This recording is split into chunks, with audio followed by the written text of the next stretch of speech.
네, 반갑습니다. 오늘은 제4장 17쪽입니다. 금강장 보살장을 할 차례입니다.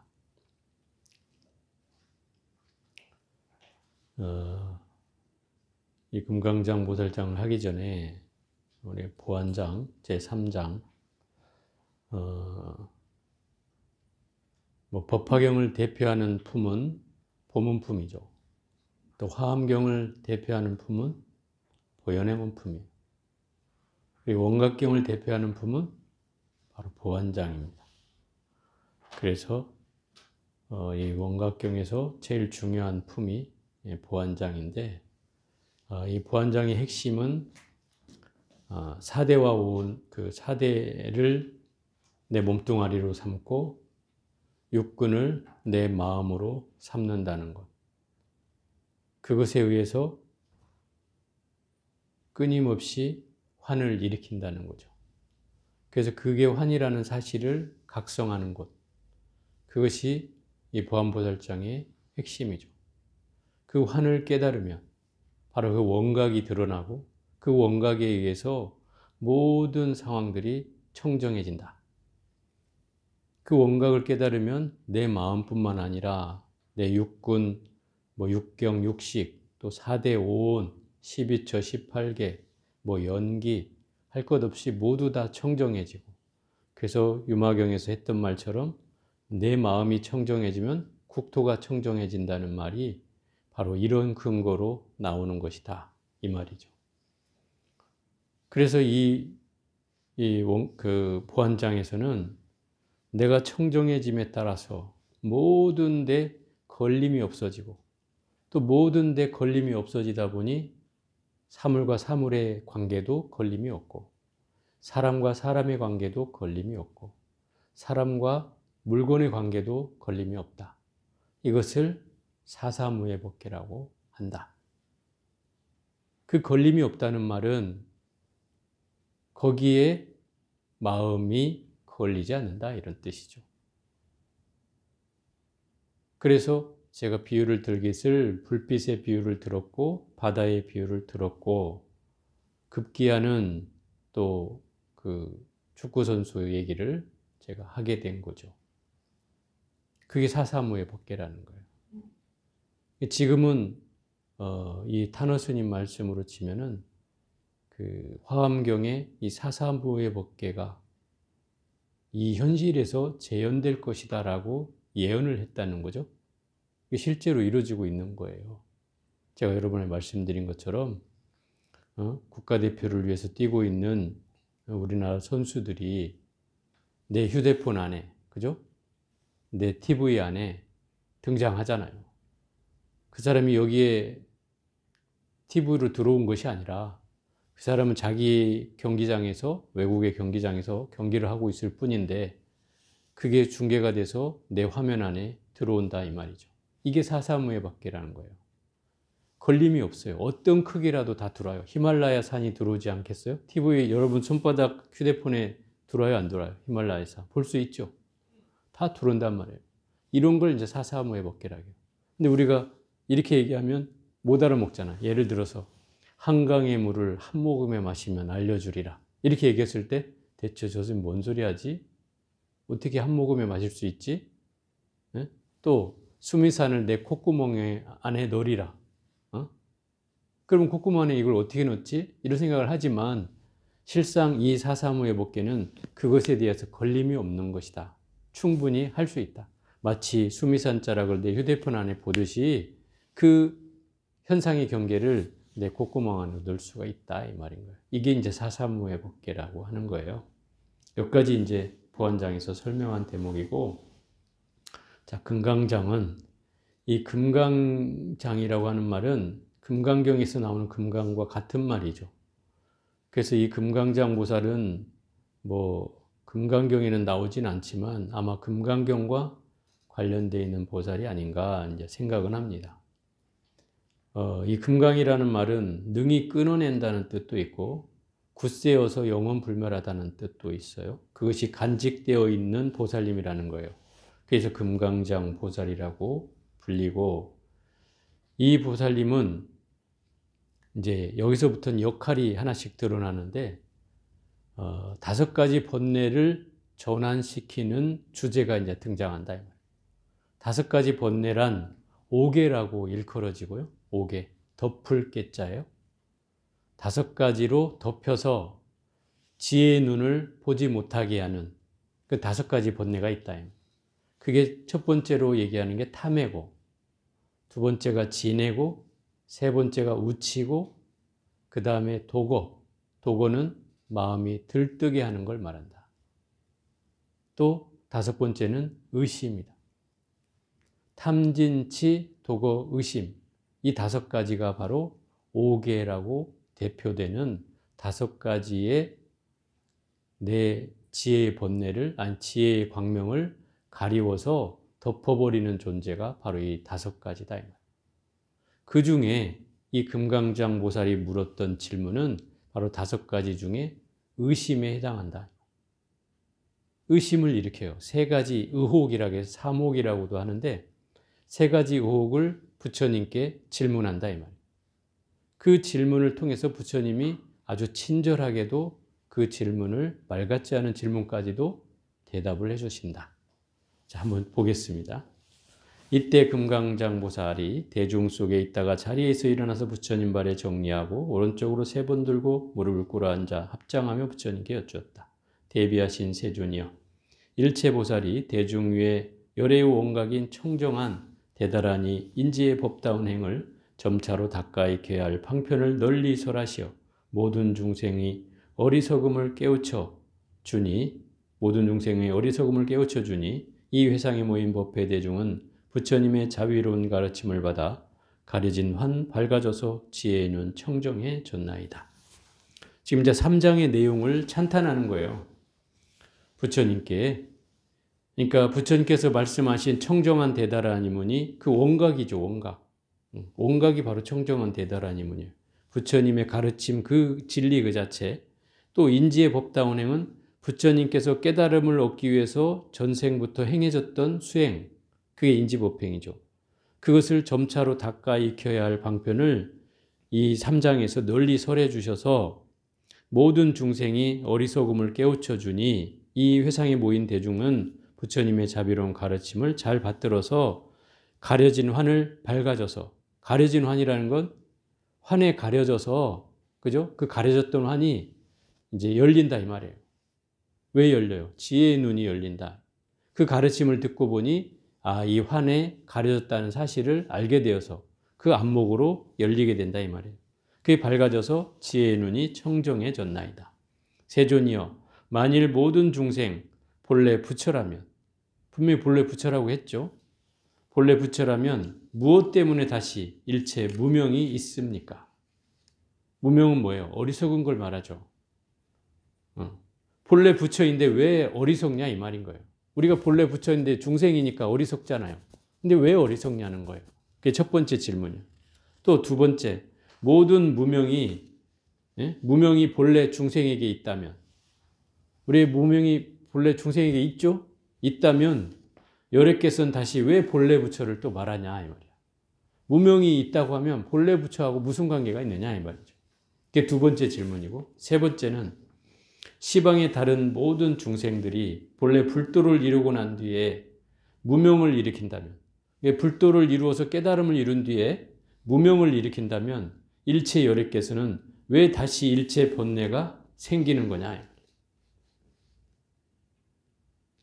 그러니까 불도를 이루고 난 뒤에 무명을 일으킨다고 얘기를 해요. 이 말은 사실은 맞지 않는 얘기죠. 또 거기다가 부처님께서도 일체 번뇌가 생기는 겁니까? 이렇게 묻는 거예요. 왜 생기는 거냐 이 말이에요. 불도를 이뤘는데 왜 번뇌가 생기냐 이 말인 거예요. 이게 말이 되는 말일까요? 좀 설명을 이제 다 대답이 나오니까 그 대답을 통해서 보기로 합시다. 오직 원컨대 막힘없는 대자비를 버리지 마시고 모든 보살을 위하여 비밀장을 열어주며 말세의 일체 중생을 위하여 이와 같은 수다라의 요의 법문을 듣고 영원히 의심과 후회를 끊게 하소서. 그러니까 비밀장을 열어주라고 하는 것은 부처님께서 감춰두었던 이 비밀스러운 가르침, 전하지 않았던 그 가르침을 열어서 이 어리석은 중생을 일깨워주라 이 말이죠. 이 의심을 거두게 해달라 이거예요. 이 말을 마치고 옷에 투지하며 이와 같이 3번 거듭 청하였다. 그때 세종께서 금강장 보살에게 말씀하셨다. 훌륭하고 훌륭하다. 선남자여, 그대들이 모든 보살, 말세 중생을 위하여 열애께 매우 깊고 비밀스러운 구경방편을 묻는구나. 구경방편이란 것은 비밀스러운 가르침 가운데 궁극으로 최종적으로 말씀한 내용을 구경방편이라 한다. 최종적으로 마지막으로 말씀한 구경방편을 묻는구나. 이것은 모든 보살의 최상의 가르침인 요의대승이니 깨달을 수 있는 그 가르침이니 시방세계의 마음 닦는 보살과 모든 말세 일체 중생에게 결정적인 신심을 얻게 하고 의심을 완전히 끊게 하니 그대들은 이세에 자세히 들어라. 마땅히 그대들을 위하여 설하리라. 여기서 이제 결정적인 신심을 얻게 하고 의심을 완전히 끊게 한다는 말이 바로 이 4장의 핵심 말이에요. 핵심 키워드예요. 무슨 말이냐면 제가 아까 의심을 3가지 의심을 던졌다고 했어요. 금강장 보살이. 그죠? 3가지 의심. 왜 무명이 있는 중생이 본래 부처라고 하냐. 또 무명이 있는 사람이라면 어째서 깨달음을 얻은 뒤에 무명을 또 일으키느냐. 또 본래 부처는 무엇 때문에 무명이 또 일어나느냐. 뭐 등등의 이런 3가지 질문을 던졌단 말이에요. 그러자 이 부처님이 그 의심을 끊게 하고자 결정적인 신심을 얻게 하는 대목이 바로 이 4장이다 이 말이에요. 그러면 의심이란 대목은 왜 일어나는가 하는 거예요. 예를 들어서 우리가 부처님 가르침을 맹목적으로 믿지는 않잖아요. 그죠? 무조건 믿으라고 하진 않잖아요. 부처님이. 야, 무조건 믿어. 다른 종교 가르침처럼 무조건 믿어. 안 믿으면 너 지옥 가. 이렇게는 안 하잖아요. 그죠? 그러면 충분한 의심을 가져야 된다는 뜻이죠. 그리고 충분한 의심을 가지라는 이유는 뭐예요? 그 의심을 통해서 이 결정적인 믿음을 일으키라는 거예요. 확신을 일으키라는 거예요. 확신. 불교에서의 이 신심은 이제 이런 뜻이에요. 보통은 뭐 불교 기초교리서나 이런 데 보면 신심 이러면은 믿는 마음 이렇게 해석을 해요. 보통. 믿는 마음. 뭐 이렇게 얘기하면 뭐 신심이 돈독합니다 이러면 부처님을 믿는 마음이 아주 두텁습니다. 뭐 이런 뜻이란 말이죠. 뭐 말이 틀린 건 아니에요. 근데 불교에서 이 신심은 사실은 심이라는 게 목적어가 돼야 된다고 저는 얘기하는 거예요. 믿는 마음이 아니라 마음을 믿어야 한다 이 말인 거죠. 그 말은 무슨 얘기냐면 이 마음이라는 것이 불교에는 포커스예요. 그죠? 핵심이잖아요. 이 마음의 본질이란 뜻이에요. 이걸 우리가 다른 말로 하면 마음자리에 대한 믿음이다 이 말. 그럼 마음자리는 뭐냐? 우리가 가지고 있는 불성이요, 원각이요, 자성이다 이 말이에요. 그죠? 참나, 주인공, 뭐 첫 번째 시간에 한번 얘기했죠? 참나, 주인공, 뭐 이런 한 물건 이런 것들이 다 바로 불성이라는 뜻이다 이 말이에요. 그 불성이 내 안에 있다는 확신, 그게 결정적인 신심이에요. 여러분 불성 다 가지고 있잖아요. 그죠? 확신을 해요? 확신을 안 해? 확신 안 하면 이건 불자가 아니야. 확신을 해야 돼 거기서. 그걸 확신 안 하면 이 불교가 다 꼬여요. 교리가 다 꼬여. 그걸 확신해야 돼. 그걸 일으키기 위해서 의심을 하라는 거다 이 말이에요. 너에게 불성이 있음을 확신하기 위해서 의심을 해라. 그래서 그 의심이 이 신심으로 전환돼야 된다는 거예요. 신심으로. 그래서 부처님이 그 3가지 의혹을 아주 친절하게 풀어주시는 거예요. 선남자여 19쪽 일체 세계의 처음과 끝 생함과 멸함, 앞과 뒤, 있음과 없음, 유무, 모여짐과 흩어짐, 취산, 일어남과 그침이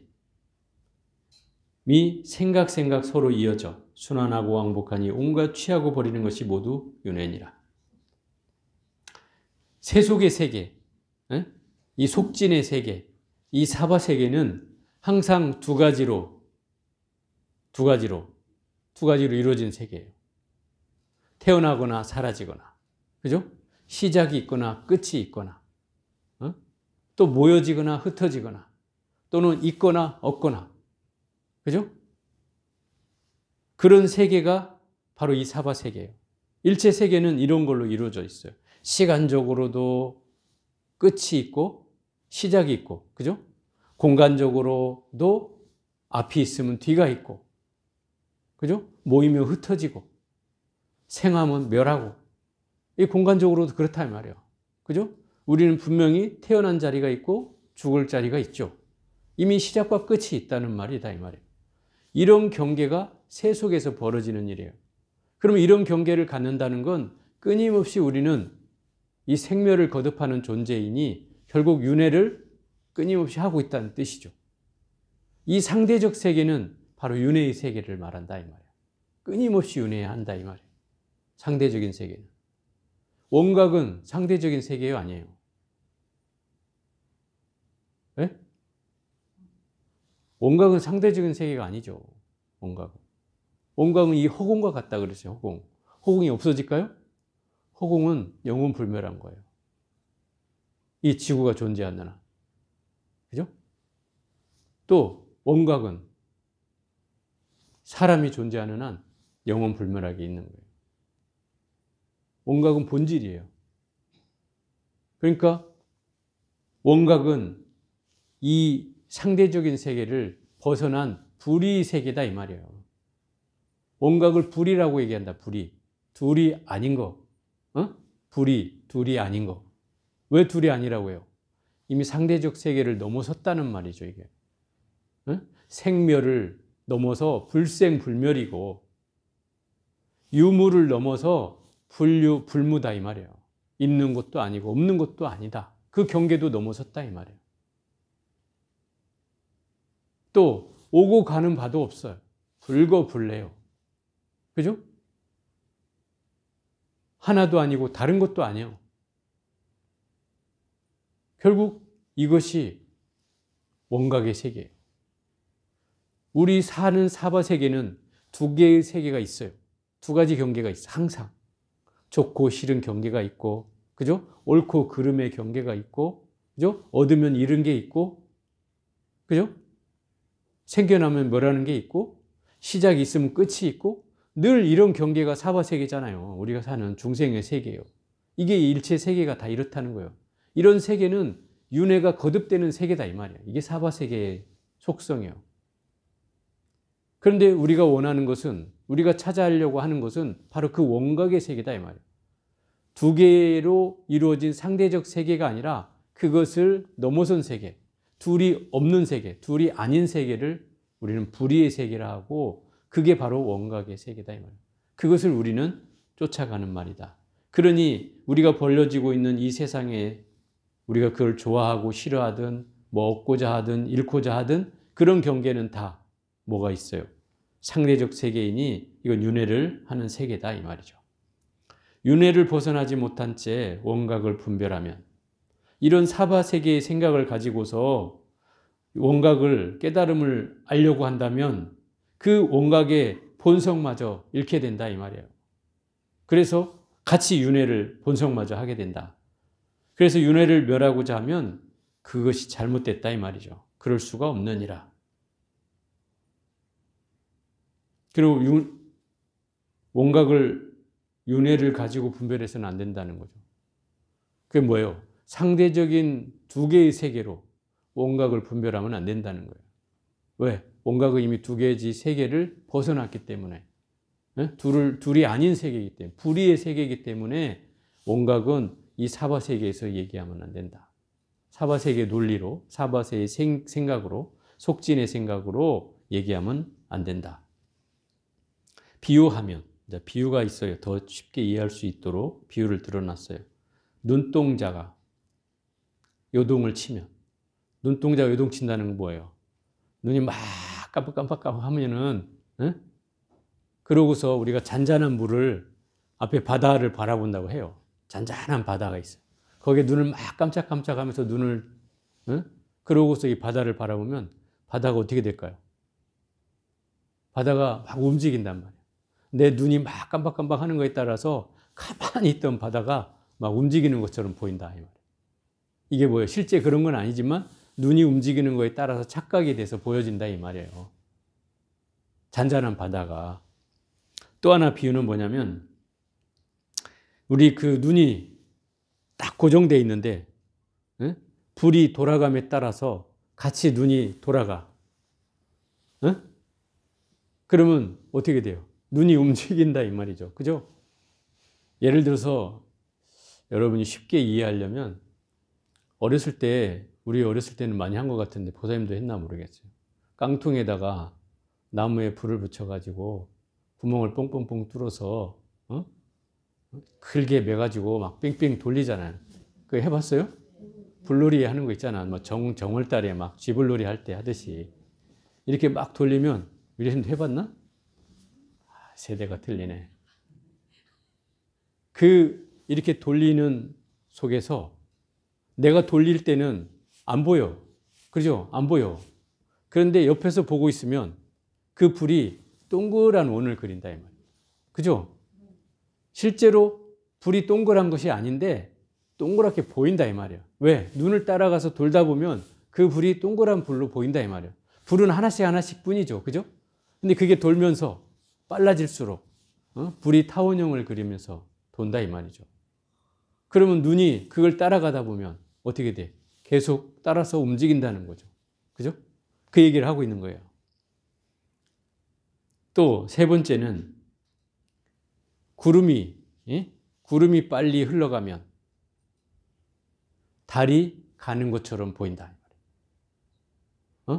이런 경험은 언제 하냐면 제일 달이 밝을 때, 추석날 뭐 8월 한가위쯤 됐을 때 하늘에 막 달이 밝게 떠 있는데 거기에 구름이 막 지나가면 달이 가는 것처럼 보일 때가 있잖아요. 그죠? 어느 순간 막 달이 지나가는데 막 이렇게 생각이 들 때가 있어요. 근데 실제로는 구름이 지나가는 거다, 이 말이에요.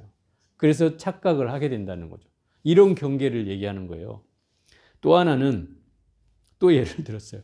배가 이렇게 앞으로 쭉 나가고, 출발해서 나가고 있으면 옆에 언덕을 보면은 언덕이 움직이는 것처럼 보인다, 이 말이에요. 지하철에서도요. 그렇죠. 맞아. 전차 옆에서 가는데 기차가 가는 거 같아요. 그러니까 처음에 우리가 지하철을 타고, 또 기차를 타고 출발하려고 하면 내가 출발한다는 걸 인지 못하는 순간 옆이 가고 있다는 게 보여지죠. 그죠? 내가 가고 있는데 그런 경험 있잖아요. 그거 똑같은 원리예요. 이 배가 나가고 있을 때 언덕이 처음에는 모를 때는 움직이는 것처럼 보여진다, 이 말이에요. 실상은 그게 아니고 내 배가 가고 있거나 기차가 가고 있는 건데 그게 착각이 일어난다, 이 말이에요. 이 말은 무슨 얘기냐면, 이 원각이라고 하는 건 어떻게 해서 알 수 있냐면 내 마음이 움직이는 속에서 사실은 일어나요. 내 마음이 움직일 때 일어나긴 하는데 내 마음 그 움직이는 게 딱 멈추면 그 자리에 원각이 자리예요. 멈춘 자리에. 근데 우리는 그거를 인지하지 못할 뿐인 거죠. 그래서 어리석은 중생은 그냥 따라서 돌기만 할 뿐이에요. 돈다는 건 뭐예요? 결국 내 마음과 생각의 움직임에 끄달리고 휘둘려 간다는 거예요. 예를 들어서 이 움직이는 눈이나 또는 떠다니는 구름이나 또는 나아가는 배나 이게 멈추지 않는다면 뭐 물이나 불이나 또는 달이나 그 언덕이 아무리 먼저 멈추려 해도 멈출 수가 없다, 이 말이에요. 그죠? 흘러가는 게 멈춰져야 그 본질이 멈춘다, 이 말이에요. 이해가 돼요? 번뇌가 멈춰져야 온각이 드러난다 이 말이에요. 이걸 비유를 들어서 설명하고 있는 거예요. 온각이 드러나려면 내 마음이 멈춰야 된다는 거예요. 움직이던 마음이 멈춰야 내 본질이 드러난다 이 말이에요. 근데 우리는 이게 멈출 새도 없고 끊임없이 흘러가니까, 멈출 새도 없이 흘러가니까 그 원각이 있는지조차 모른다 이 말인 거죠. 그래서 이 비유들을 보면 결국 우리의 중생살이가 쉽지 않음을 얘기하고 있죠. 그래서 선남자여, 모든 움직임이 쉬지 않은 채, 그 움직임이 쉬지 않으면은 저 물건이 먼저 멈추는 것은 오히려 얻을 수 없거늘, 멈출 수가 없죠. 쉬지 않으면 결국 계속 움직일 거 아니에요. 그러면 얻을 수 없거늘 하물며 생사에 윤회하는 이 때 묻은 마음은 번뇌나 또는 마음에 휘둘리는 거나 끊임없이 마음이 움직이는 이 마음을 말한다. 그런 게 때 묻은 마음이에요. 이게 당연히 번뇌이고 움직이는 마음이니 청정해지지 않죠. 응? 물들어 있는 마음이잖아요. 그게 청정하지 않죠. 그런데 그런 경우에 그런 마음을 가지고서 부처님의 원각을 깨닫겠다고 한들 어찌 그게 깨달을 수 있겠는가 이 말인 거예요. 결국 내 마음이 청정해져야 깨달음을 얻을 수 있다 이 말인 거죠. 반대로 얘기하면 그 청정한 상태로 이 원각을 공부해야 된다 이 말인 거죠. 그러므로 그대들이 곧 세 가지 의혹을 내느니라. 세 가지 의혹에 대한 답을 얘기하는 거예요. 선남자야, 비유하면 눈병으로 헛되이 허공꽃이 보였는데 눈병이 나오면 그 흐릿함이 이미 사라지니 언제 다시 눈병이 생겨날까 하는 것은 말할 수 없는 것이니라. 왜냐하면 눈병과 허공꽃의 두 가지는 상대적인 것이 아니기 때문이다. 이 말은 처음에 그런 얘기를 했어요. 중생이 본래 부처라면 무엇 때문에 다시 일체 무명이 있습니까? 응? 본래 부처인데 왜 무명이 있느냐 말이에요. 왜 어리석냐 이 말인 거예요. 본래 부처인데. 그러면 이 대답은 더 쉽게 얘기하자면 뭔가 무명의 업식 때문에 중생이 가리워져서 내 본래 부처라는 사실을 망각하고 살게 되잖아요. 그죠? 본래 부처라는 걸 알면 깨닫겠죠. 근데 그걸 뭐 말로 이해하는 거하고는 다른 거잖아요. 결국 거기에 업식에 가려져서 보지 못하기 때문에 그렇게 되는 존재단 말이에요. 그 질문에 대한 부처님은 대답을 이렇게 하고 있는 거예요. 눈병으로 허공꽃이 보였을 뿐이잖아요. 눈병으로 허공꽃이 보였을 뿐이에요. 그럼 눈병이 나오면 허공꽃이 사라져요, 안 사라져요? 사라지죠. 그러면 사라지고 났는데 다시 또 눈병이 생겨나지 않을까? 그런 생각이 들어요? 예? 보통 사람이면 안 들겠죠. 걱정이 많은 사람은 할 수 있어요. 걱정을 끼고 사는 사람은 또 걸리면 어떻게 하지?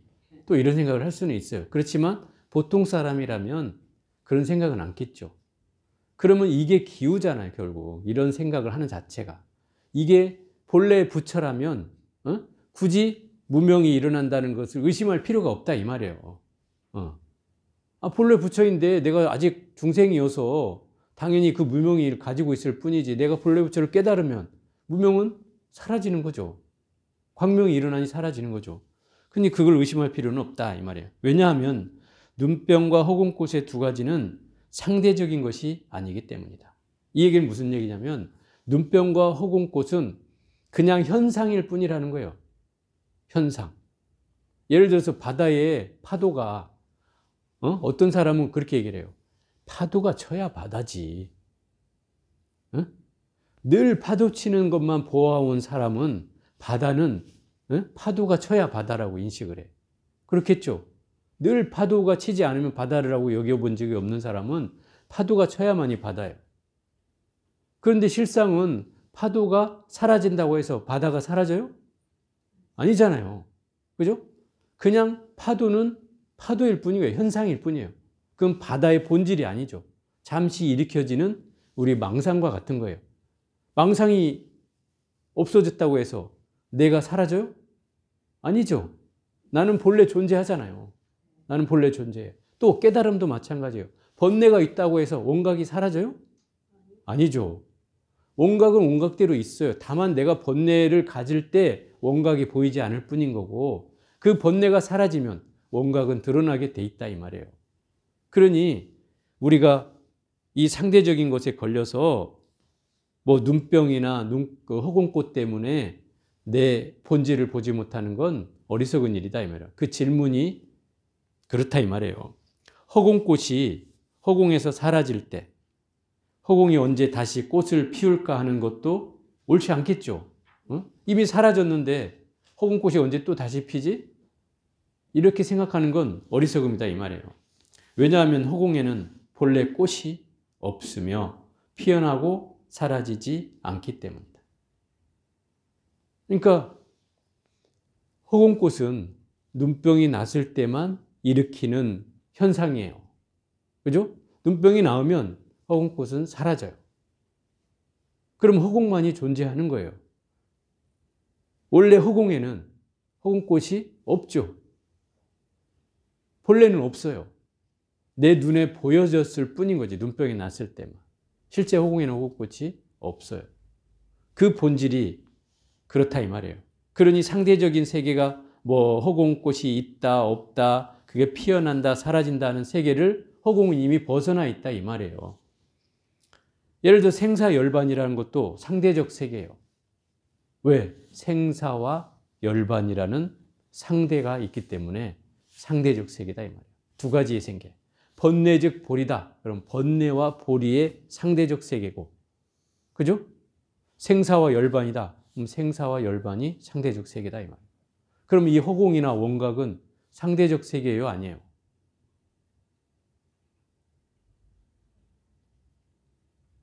상대적 세계예요? 아까 했는데 또 까먹었나? 불의의 세계라고 했잖아요. 불의의 세계. 둘이 아닌 세계. 상대의 세계를 벗어난 세계, 떠난 세계. 그게 바로 허공이고 원각이에요. 그러니까 여기서 말하는 생사와 열반, 일어나고 사라짐과 같지만 묘한 원각, 원만한 비춤은 허공꽃과 눈병을 이미 벗어나 있느니라. 이미 떠났다 이 말이에요. 상대적 세계가 아니기 때문에 생사와 열반이란 상대적 세계를 벗어났고 보리와 번뇌라는 상대적 세계도 벗어났고 이 허공꽃과 눈병이라는 그런 상대적 세계, 현상과 같은 세계도 이미 벗어났다 이 말이에요. 그게 원각이에요. 원각은 철저하게 상대적 세계를 벗어난다 이 말이에요. 그게 바로 불이이기 때문에 그렇다. 둘이 아닌 세계이기 때문에. 선남자여 마땅히 알라. 허공은 잠시 있는 것도 아니요 잠시 없는 것도 아니다. 이것은 이미 유무를 벗어났다는 거예요. 허공은 유무를 벗어났어요. 그죠? 상대적 세계다 이 말이에요. 유무가. 원각과 허공은 공통점이 그거예요. 깨달음의 속성과 허공의 속성이 같다 이 말이에요. 그래서 허공은 있는 것도 아니고 없는 것도 아니라는 것은 유무를 벗어난 세계다 이 말이에요. 그죠? 그래서 허공을 있다고도 할 수 없고 없다고도 할 수 없다 이렇게 얘기할 수 있는 거예요. 왜? 유무를 벗어난 세계이기 때문에. 또 어찌 하물며 열애의 원공무심이 허공의 평등한 본성이겠는가?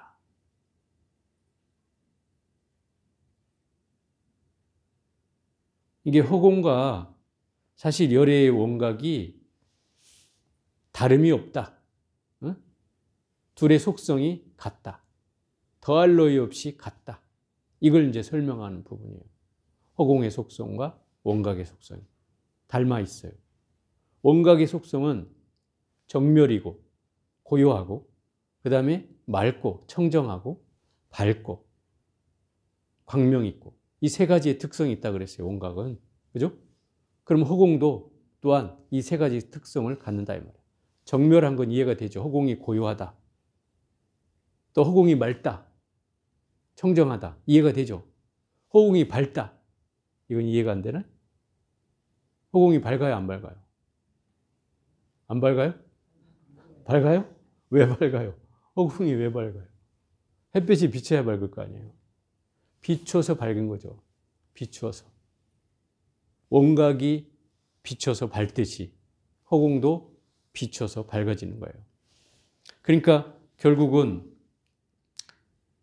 허공과 이 열애의 원각묘심이 같은 속성을 가지고 있다. 자, 여기 또 비유를 들어놨어요. 이 원각경은 참 재밌는 게 이 비유를 많이 들어놨어요. 선남자여, 금광을 녹여서 순금을 얻게 되지만 금은 녹이는 그때 새로 생겨난 것이 아니며 이미 금이 되고 나면 다시 광석이 되지 않느니라. 자, 금광이라는 것은 우리 무명 중생이에요. 금광은 무명 중생. 무명 중생. 우리 같은 무명 중생. 왜 금광이에요? 우리는 원각을 가지고 있어요. 그죠? 불성이 있어요. 그런데 그게 드러나지 않았어요. 그죠? 감춰져 있을 뿐이야. 내가 원각이 있다고 믿기 때문에 있는 거라고 생각할 만큼 내 원각이 드러나지 않았어요. 마치 금광과 같이. 근데 이거를 열심히 재련을 해서 불순물을 다 제거하면 순금이 되겠죠? 그러면 내 무명의 업식을 다 닦아내고 다 제어하면 내가 뭐가 돼요? 부처가 되겠죠. 그죠? 그러면 내 안에 이미 부처의 성품이 있기 때문에 금광을 닦아서 순금을 만들어내는 것처럼 내 자성의 무명 업식을 닦아서 불성을 드러내가지고 부처님을 이룬다. 불도를 이루면 이 금이나 다를 게 없다 이 말이에요. 그래서 금이라는 게 새로 생긴 게 아니죠. 금광에서 나왔지만 새로 생긴 게 아니다 말이에요. 거기서 나왔을 뿐이죠. 무명 중생에서 부처가 나왔을 뿐이다 이 말이에요. 어디서 때로 부처가 새로 생기는 게 아니다 이 말이죠. 새로 만들어지는 게 아니에요. 그 무명 중생이 열심히 닦아가 업식을 제거하면 부처가 되는 것일 뿐이라는 거죠. 똑같은 말이에요. 또 금이 이미 되고 나면 다시 광석으로 돌아가요? 절대 안 돌아가죠. 내가 깨달음을 얻고 나면 중생이 된다는 말이에요? 안 된다는 말이에요. 깨달음을 얻으면 부처가 된다는 거예요. 부처가 한번 되고 나면 다시 무명중생으로 되돌아가지 않는다 이 말이에요. 그러니 여기서 뭐 무명중생 본래 부처가 무명중생의 마음을 번뇌를 일으킵니까? 이렇게 묻는 건 어리석은 질문이라는 거죠. 이미 부처가 되면 중생으로 되돌아가지 않는다 이 말이에요.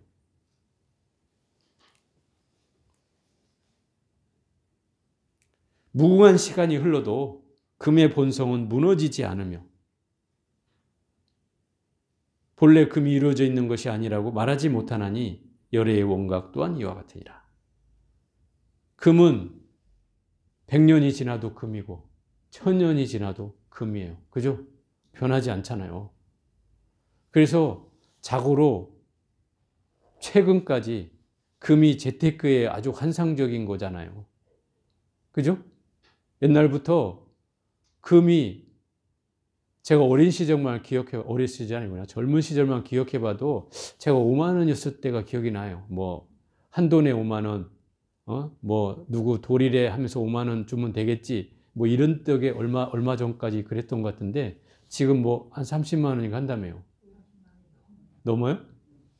그럼 6배나 올랐죠. 또 그 전으로 또 거슬러 올라가면 뭐 5만 원만 했겠어요? 어떤 사람은 1,500원일 때도 기억난다고 그러시던데 3만 원. 그러니까 더 적어졌겠죠. 그러니까 이 금을 아마 사람들 중에 좋아하는 사람들이 유독 있어요. 금을. 그래서 돈보다는 금을 모으는 사람들도 있더라고요. 특히 나라 사람들 중에서는 제가 기억하기로는 중국 사람, 그 다음에 인도 사람, 금을 너무 좋아해요. 집안에 금을 막 감춰두고 있을 정도. 엄청나게 좋아해요. 그래서 금이라면 환장해 막. 인도 사람들도 가보면 막 금치장을 얼마나 하고 다니는지 몰라요. 그래서 금을 좋아한다. 금을 좋아하는 이유는 뭐냐면 이게 돈의 가치보다 훌륭하다고 믿기 때문에 그런 거예요. 돈은 막 요동치잖아요, 가치가. 근데 금은 변함이 없다는 거예요. 그래서 어떤 사람은 금을 재테크의 수단으로 삼고 그걸 천년만년이라고 가지고 있겠다고 하는 사람도 있다.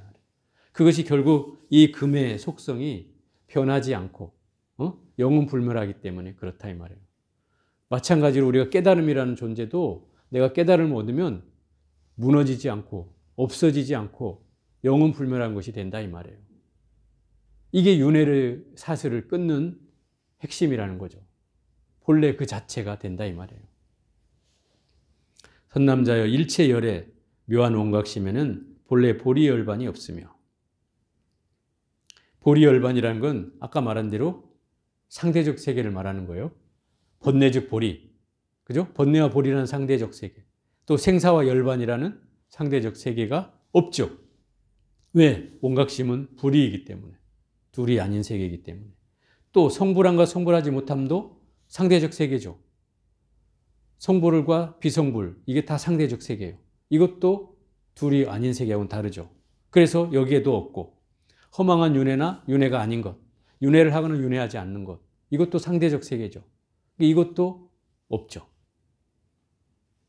결국 원각이라는 가르침에는 불이가 있다 이 말이에요. 불이. 둘이 없는 세계야. 둘이 아닌 세계. 이미 둘이 상정됐다면 그건 원각이 아니라는 거죠. 그걸 알아야 된다 이 말이에요. 상대적 세계는 이미 중생들이 사는 세간에서 펼쳐지는 세계다 이 말이에요. 그래서 선남자여 몸과 말과 말을 모두 끊어 없애는 모든 성문의 원만한 경계로는 부처님께서 깨달아 얻은 열반의 경지에 결코 이룰 수가 없느니라. 성문의 원만한 경계로는 부처님 깨달음을 얻을 수 없다 이 말이에요. 성문이 뭐냐면 이승이라고 있어요. 이승. 성문과 영각을 이승이라고 그래요. 두 가지 수레. 수레 승자를 써서 두 가지 수레. 이승이라고 해요. 여기에 보살이 하나 붙으면 삼승이 되는 거예요. 방편문의 세 가지란 뜻이에요. 중생들에게 예를 들어서 야 보살처럼 모든 중생이 깨달음을 얻을 때까지 그 깨달음을 미루고 보살 중생을 제도하기 위해서 열심히 살아. 이게 최고의 수행이야. 이렇게 얘기하면 사람들이 뭐 말은 좋다고 하겠지만 실제로 그렇게 하기가 쉽지는 않죠. 그죠? 쉽지는 않아요. 그래서 근기가 낮은 사람에게는 그렇잖아요. 절에 다니는 사람 중에도 이런 사람들이 있어요. 저한테 와서도 스님 저는 이렇게 사경 쓰고 강경하고 참선하는 거 그거 별로 안 좋아합니다. 그럼 뭘 좋아하는데요? 저는 부처님 말씀을 듣는 것만 좋아합니다. 그래서 스님 유튜브만 들으면 안 될까요? 이렇게 묻는 사람도 있다 이 말이에요. 뭐 그런 사람들이 그 듣지 마시오 이렇게 얘기할 수는 없잖아요. 그런 사람에게는 또 그런 사람의 가르침을 또 베풀어야 되잖아요. 또 불교를 이해하는 사람들이 주로 거기서 출발할 수도 있잖아요. 유튜브를 들으면서 아 불교가 이런 거구나 라고 해서 그 다음 단계로 수행을 이제 할 수 있는 상황이 오겠지만 그런 사람을 성문승이라고 한다. 성문은 들을 성자 들을 무자예요. 오로지 듣는 걸로만 공부를 하겠다는 사람이다. 이해가 돼요? 그래서 그런 사람의 단계가 성문승이고 연각승은 연기의 이치를 혼자 깨닫는 사람이다 이 말이에요. 나는 다른 사람하고 공부 못해. 나 혼자 공부해서 깨달음을 얻을래. 이런 사람이다 이 말이에요. 그럼 이 사람이 다른 사람의 수행이나 공부에 또는 깨달음에 관심이 있을까요? 없을까요? 없겠죠. 혼자만 깨닫겠다고 하니. 그래서 이런 사람들을 소승이라고 한다 이 말이에요. 작은 수레라. 그래서 다른 사람을 태울 수가 없어. 수레가 작으니 자기만 태워서 가겠다 이 말인 거예요. 보살승은 대승이라고 표현한다 이 말이에요. 대승은 뭐예요? 큰 수레라는 뜻이죠. 큰 수레는 왜 큰 수레예요? 여러 사람을 태워서 깨달음에 인도할 수 있기 때문에 대승이라고 하는 거다. 그래서 앞에 말한 두 가지 성문과 영각은 소승이라고 일컬으며 이승의 부류라고 얘기하고 이 경계로는 절대로 깨달음에 얻을 수 없다. 이 말을 하고 있는 거예요. 그래서 지금 여기 성문의 원만한 경계로 아무리 내 몸에 집착을 끊어내고 마음의 번뇌를 다 끊어내고 또 말의 허물을 다 차단했다 하더라도 그 성문의 경계로는 깨달음을 얻을 수가 없다. 이걸 지금 설명하고 있는 거예요. 그렇지, 그 말이에요, 그 말. 온각경 발음문에 나오는 성문에 의지하지 않고가 바로 이 성문의 가르침으로 우리가 의지하지 않는다 이 말이에요. 왜? 이걸로는 성불할 수 없기 때문에. 이 경계로는. 듣는 것만으로는 성불할 수 없잖아요. 어찌 하물며 사유의 마음으로 열의 원각경계 헤아릴 수 있겠는가? 결국 이 사유의 마음이라고 하는 건 자꾸 의심을 일으켜서 생각하는 그 경계를 말하는 거예요. 망상의 경계. 예? 끊임없이 의심하는 거. 아까 얘기했잖아요. 뭐 본래 부처인데 왜 무명이 있느냐? 또 무명이 본래 있다면 왜 본래 부처라고 하느냐? 또 깨달음 얻은 후에 왜 무명을 일으키느냐? 또 부처님도 깨닫고 난 뒤에 왜 번뇌가 다시 생기느냐? 이런 물음이 바로 쓸데없는 사유다 이 말이에요. 이런 사유로는 깨달음을 얻을 수 있다 없다? 없다는 거죠. 그런 쓸데없는 생각으로는 깨달음을 얻을 수 없다. 마치 반딧불로 수미산을 태우려 하나 끝내 태울 수 없는 것과 같다.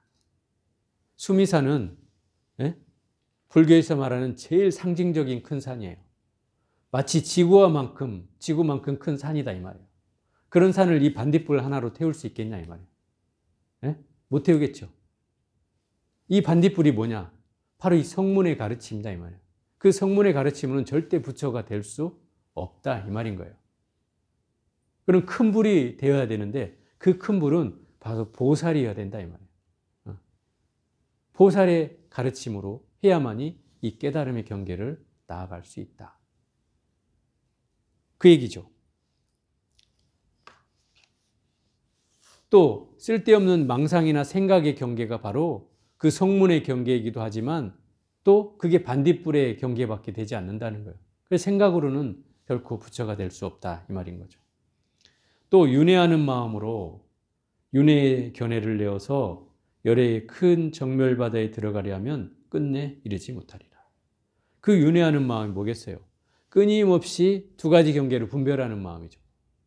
있다 없다. 또 취한다 버린다. 또 좋다 나쁘다. 이런 경계. 또 생한다 멸한다. 처음이다 끝이다. 일어난다 사라진다 하는 이런 이분법적인 두 가지 경계에 사로잡혀 있는 게 바로 윤회하는 마음이에요. 이런 경계에 사로잡혀 있으면 결코 성불도 할 수 없을 뿐만 아니라 끊임없이 우린 윤회의 사슬에서 벗어날 수가 없다. 그러려면 우리가 이 두 가지 경계에서 어떻게 해야 돼요? 벗어나야 되죠. 그 두 가지 경계를 떠나야 해요. 그런데 우리는 어디에 걸려 있냐면 좋은 것은 괜찮아. 그죠? 싫은 것만 떠나면 돼. 이렇게 생각한단 말이에요. 그죠? 반대로. 좋은 것은 당연히 나쁜 거 아니야. 좋은 거잖아. 이러고 좋은 것은 취해도 괜찮다고 하고 나쁜 거는 버려야 된다고 한다. 그러면 이것도 결국 경계다 이 말이야. 두 가지 경계에 떨어져 있는 거예요. 또 옳은 건 또 괜찮아. 또 이렇게 얘기해. 그런 건 잘못된 거니 그것만 버려. 이것도 잘못된 거라 이 말이야. 옳고 그름이 똑같이 시비심이야. 그게 똑같이 분별심이에요. 좋고 싫음도 똑같이 분별심이에요. 똑같아요. 근데 우리는 이걸 차별한다는 거죠. 여기에 우열이 있다고 생각한다 이 말이에요. 그게 아니에요. 다 걸려있는 마음이다 이 말이에요. 내가 좋아한다는 마음도 걸려있는 마음이고 싫어한다는 마음도 걸려있는 마음이고 내가 옳다고 생각하는 것도 걸려있는 마음이고 또 아니라고 생각하는 마음도 걸려있는 마음이다 이 말이에요. 이 두 가지 경계로는 절대로 성불할 수 없다는 거예요. 그걸 벗어나야만이 성불할 수 있다는 거예요. 그럼 그 마음을 떠나야 되는 거죠. 어디에도 걸리지 말아야 된다 이 말이에요. 걸리면 안 되는 거죠. 그걸 지금 얘기하고 있는 거예요. 그러므로 내가 일체 보살 말세 중생에게 먼저 무시이래로 윤회의 근본을 끊으라고 말하니라. 시작도 알 수 없는 옛날부터 부처님은 시종일관 윤회의 근본을 끊으라고 했다. 그 윤회의 근본이 뭐예요? 바로 무명의 그 사슬을 끊어내란 말이에요. 무명의 업식의 사슬을 끊어내라. 중생이 제일 근본이 무명의 업식이니 그것을 끊어내면 어떻게 돼요? 윤회로부터 벗어난다. 그걸 하라는 거예요. 그러기 위해서는 선남자 일부러 짓는 사유는 마음에서 일어나는 것으로 모두가 육진에 인한 망상의 그림자일 뿐 진실한 마음 바탕이 아니라 허공꽃과 같으니라. 이게 일부러 생각하는 것은 이런 뜻이에요. 일부러 짓는 사유라는 건 일부러 고의로 생각해가지고 무슨 아까 의심을 일으킨 거 있잖아요. 본래 부처인데 왜 무명이 일어나느냐. 무명이 있다면 왜 본래 부처라고 하느냐. 또 깨달음을 얻은 뒤에 왜 무명이 일으켜 세우느냐. 또 부처님도 또한 왜 깨달음을 이룬 뒤에 번뇌가 다시 일어나느냐. 이런 질문들이 일부러 짓는 사유다 이 말이에요. 이런 사유로는 뭐요? 망상의 그림자일 뿐이고 진실한 마음 바탕이 아니라 이것이 바로 허공꽃의 경계일 뿐이다. 허공꽃의 경계는 뭐예요? 현실이 아니라 실상이 아니라 허상일 뿐이다. 헛개비요. 헛된 꿈이고 꿈일 뿐이다 이 말인 거예요. 존재하는 게 아니다. 이러한 사유로서 부처님의 경계를 알려 한다면 마치 허공꽃이 다시 허공 열매를 맺는 것과 같아서 망상만 정만 점점 더해질 뿐 옳은 것이 아니니라. 이러한 생각으로 부처님의 깨달음의 경계를 알려고 한다면 그것은 마치 존재하지도 않는 허공꽃에다가 오히려 열매를 더하는 꼴이다 이 말이에요. 허공꽃에다 허공을 더하는 경계라 이 말이에요. 그러니 단지 망상만 더할 뿐 이게 잘못됐다는 거죠. 그죠? 옳은 것이 아니라는 거죠. 그런 경계를 지금 설명하고 있는 거예요. 이게 쓸데없이 망상으로 부처의 경계를 알려고 하지 마라. 부처의 경계는 생각으로 알아지는 게 아니다. 생각으로 미쳐지는 바가 아니에요. 이 원각의 경계는 생각으로 알 수 있다면 누구나 할 수 있겠죠. 그죠? 누구나 얻을 수 있겠죠. 근데 생각으로 미치는 바가 아니다 이 말이에요. 그건 생각이 멈춰야만이 보이는 것이다 이 말이에요. 그렇기 때문에 생각으로 미친다고 얘기할 수는 없다. 선남자여 허망하고 들뜬 마음의 교묘한 견해로는 이제 허망하고 들뜬 마음의 교묘한 견해라는 건 끊임없이 생각으로 일부러 짓는 사유나 또 이렇게 그 세 가지 얼토당토하는 질문을 던지는 것들이나 이러한 견해가 다 바른 방편이 아니기 때문에 교묘한 견해라고 하는 것이다 이 말이에요. 그러한 견해로는 당연히 깨달음의 방편을 이룰 수가 없으니, 그죠? 성취할 수 없으니 이와 같은 분별로는 바른 질문이 되지 않느니라. 부처님 너무 친절하게 얘기한 거예요. 이게. 야, 그건 질문도 아니야. 이 멍텅구리야. 이렇게 얘기하고 있는 거다 이 말이에요. 부처님이. 나는 이렇게 얘기하고 싶은데 부처님은 이거를 너무 친절하게 설명을 해줬어요. 그것도 다른 사람 마음 상하지 않게 말을 돌려가면서 네가 한 질문이 요래요래해서 잘못됐고 요렇게 하면 안 된다. 왜냐하면 부처가 되려면 요렇게 해야 된다. 이렇게 친절하게 설명하고 있는 거예요. 나 같으면 그냥 몽둥이를 하나 들고 이 멍청아 그것도 몰라? 이러면서 한 방에 때려가면서 그걸 질문이라고 하냐? 이렇게 하고 시작할 것 같은데 역시 부처님은 너무 친절해. 바른 질문이 아니다. 그때 세종께서 다시 이 뜻을 펴시고자 개송으로 이르셨다. 금강장이여 마땅히 알라. 여래께서 증득하신 정멸 본성은 원각의 그 고유한 본성은 일찍이 시작과 끝이 없다 하느니라. 이미 상대적 세계를 벗어났기 때문에 시작과 끝이 없는 거예요. 그래서 이거를 무시무종이라고 하는 거예요. 시작과 끝이 없는 세계. 그게 바로 원각의 세계이고 정멸 본성이다 이 말이에요. 정멸한 본성이다. 만일 윤회하는 마음으로 생각을 한다면 윤회하는 마음이 뭐예요?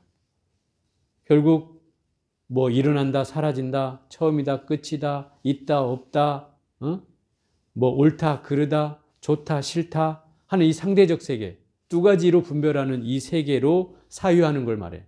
이게 윤회를 하게 되니까 이런 경계로는. 그러면 돌고 돌아서 윤회의 경계만 이룰 뿐이지 부처님의 큰 깨달음의 바다에는 이룰 수가 있겠어요, 없겠어요? 없죠, 당연히. 이룰 수가 없느니라. 비유하자면 금강을 녹이는 것처럼 금은 이미 그 가운데 있었느니라. 금강 안에 금이 있었죠? 그걸 재련을 해서 녹여야 금이 되겠지만, 그죠? 그 재련에서 녹여야 이루어진다는 말은 열심히 무명 중생이 그 무명을 열심히 갈고 닦아서 업을 다 녹여내면 어떻게 된다고요? 거기에서 불성이, 원각이 드러난다는 거죠. 그걸 설명하고 있는 거예요. 한번 진짜 금덩이가 되고 나면 다시 광석이 되지 않노라. 한번 깨닫고 나면 다시 중생으로 돌아가지 않노라. 이런 말이죠.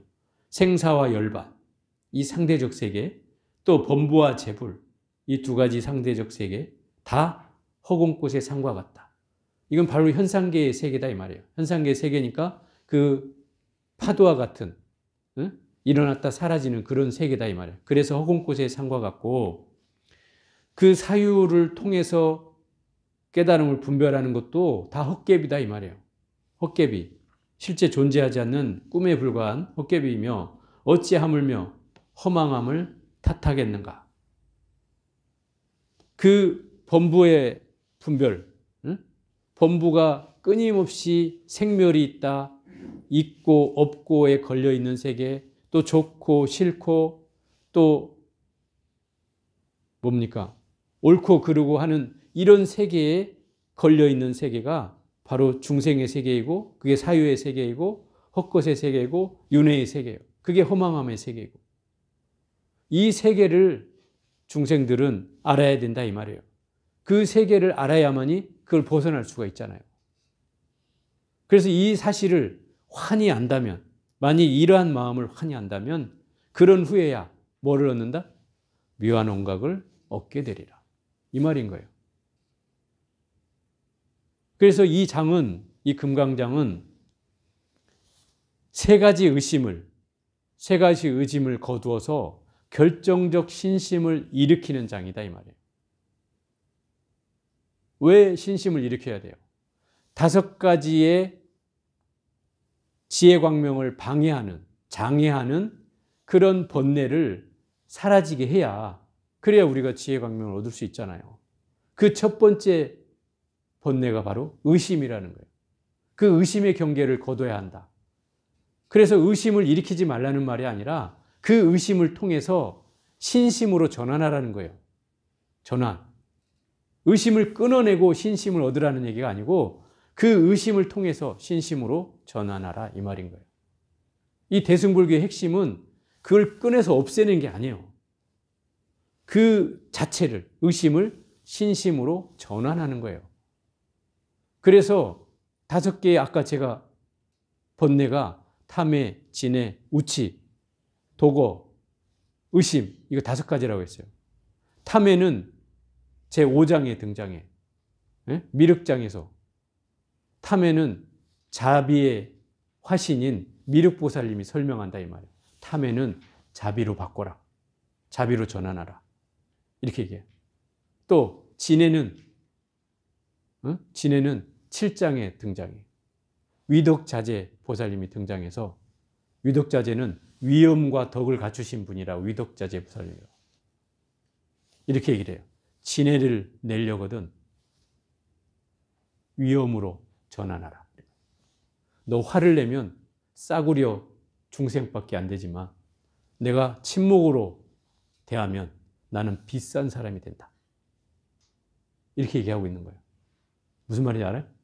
여러분이 그렇잖아요. 내가 화가 날 때 화를 확 내버리면 내가 똑같은 사람이 되는 거예요. 그 사람이나. 그죠? 아니면 더 못한 사람이 될 수도 있어요. 그런데 내가 화를 안 내고 침묵으로 그를 대하면 그 상대가 나를 어떻게 해요? 더 어려워하죠. 화를 내야 되는데 안 내네? 그래서 저 사람을 더 쉽게 보지 않는다. 그게 더 비싼 사람이 되는 거예요. 이게 위덕자재보살이 그렇게 하라는 거예요. 그 진해를 위엄으로 전환하라 이 말이에요. 또 우치는 6장 청정회장에서 지혜로 청정회 보살님이 전환하라 이렇게 얘기해요. 어리석음은 지혜로 전환하라. 또 도거 마음이 들뜨는 것은 묘음으로 전환하라. 이 묘음 보살이 묘음 보살이 아니고 변음 보살이 변음 보살이 그 변음으로 전환하라는 거예요. 변음은 뭐냐? 분별력이 있는 확실한 소리로 전환하라. 그 얘기는 뭐예요? 마음을 차분히 가라앉히고 들뜬 마음을 가라앉히고 이 묘변의 음성으로 전환하라는 거예요.